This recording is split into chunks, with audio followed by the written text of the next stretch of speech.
we have this one here, and then here and here. Okay, so this is like one pathway into our second and third secondary bronchus. And then our left has this one and this whole thing, okay? The colored branches are our tertiary bronchi. Okay. The bronchi lead into bronchioles. Our bronchioles are 1 millimeter or less in diameter. They no longer have cartilage in their walls, okay? The terminal bronchiole is the last part of our bronchioles that are part of our conducting division. After that, we are in our respiratory division, and we lead into our respiratory bronchioles. Okay. So our respiratory division, so our terminal bronchioles lead into our respiratory bronchioles, and that's the beginning of our respiratory division of our respiratory system. That was a lot of respiratory in one sentence. Okay. Our respiratory bronchioles are going to lead into our alveolar ducts and sacs into the alveoli where gas exchange is going to occur.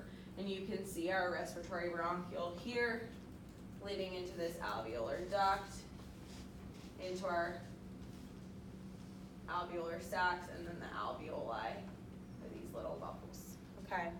And that's an image, I think, directly from your histo slide, so it should look very familiar to you.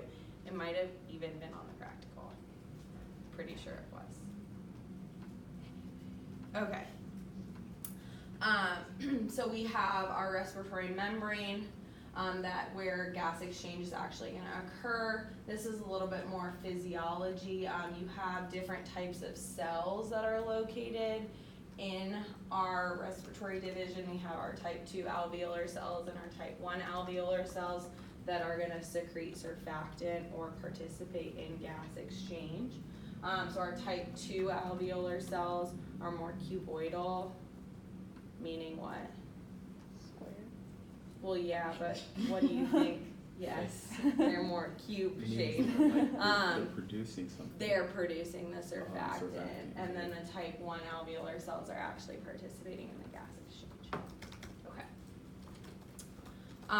So if we're going to look at our lungs here, and these are just kind of images to show you. So this, we have our lungs are going to take up this space and this space. What is this structure?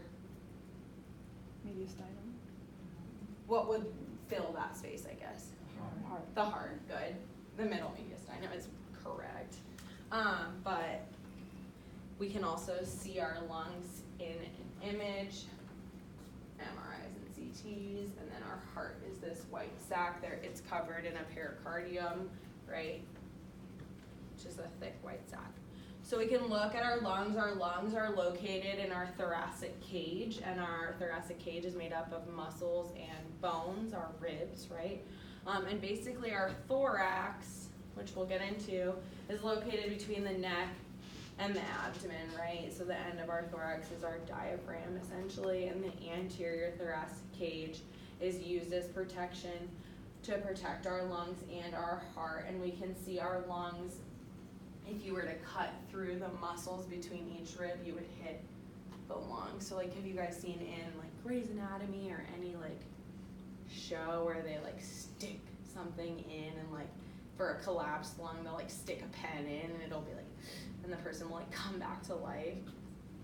Apparently that happens. But you can do that through the muscles between each rib, the intercostal muscles.